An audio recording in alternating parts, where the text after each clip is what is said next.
Здравейте сега. Сега ще поговорим.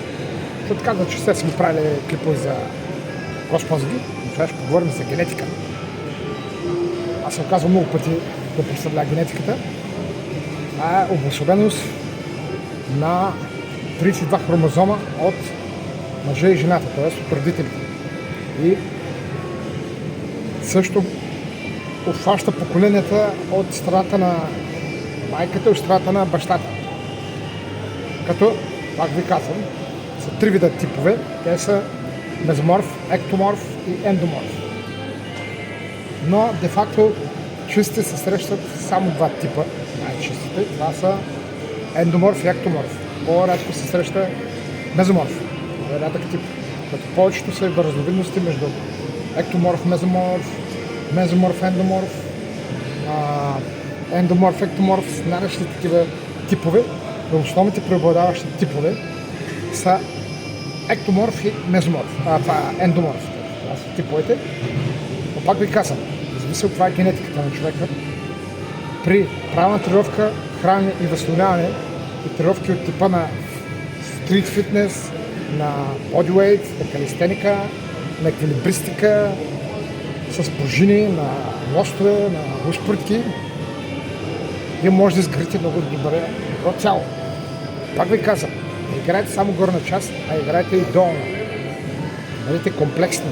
Искате да развите добра и балансирана физика, която да се доближава. Казвам пак думата доближава, а не е културистично тяло. Но ще се доближи доста до културистичното тяло, всичко обособеността. На това всичко зависи от вашата генетика. Какво представлява сега мезоморф? Мезоморфа, това съм аз сега в момента мезоморф, с широк гърден кош, с китка 19 см, с глезен 25 гръб 126, 127 гръб и врат 45 врат, предмишица 39, бицепс 43,5. А това се казва мезоморф. Аз какво представлява мезоморфа? Бедро 65, бедро 64,5, бедро. Прасец 41,5. Значи съвкупността между врат, бедро и бицепс трябва да е до 5 см. Примерно ръката ви може да е 50 см, а прасеца ви трябва да е 45, като врата също трябва да бъде най-малко 45-46 см. Виж сега. Видите ли за какво става въпрос? Ще предбушницата.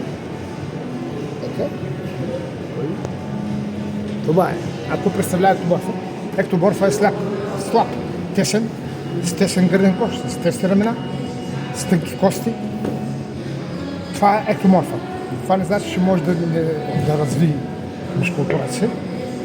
А ендоморфа, вие го знаете, това е много едър, много грамаден, с много големи кости, с много големи сухожилия, мускули, но той много трудно може да направи мускули, защото има проблеми с уралифяването. Но въпреки всичко, при спазване на определени диети, той може да направи това, което трябва. Ако искате да изградите тяло, аз ви казвам системата 4x4 или през ден. Тя се пада 4 пъти в седмицата и 3 пъти в седмицата. 4 пъти в седмицата правите релеф. 3 пъти в седмицата правите маса.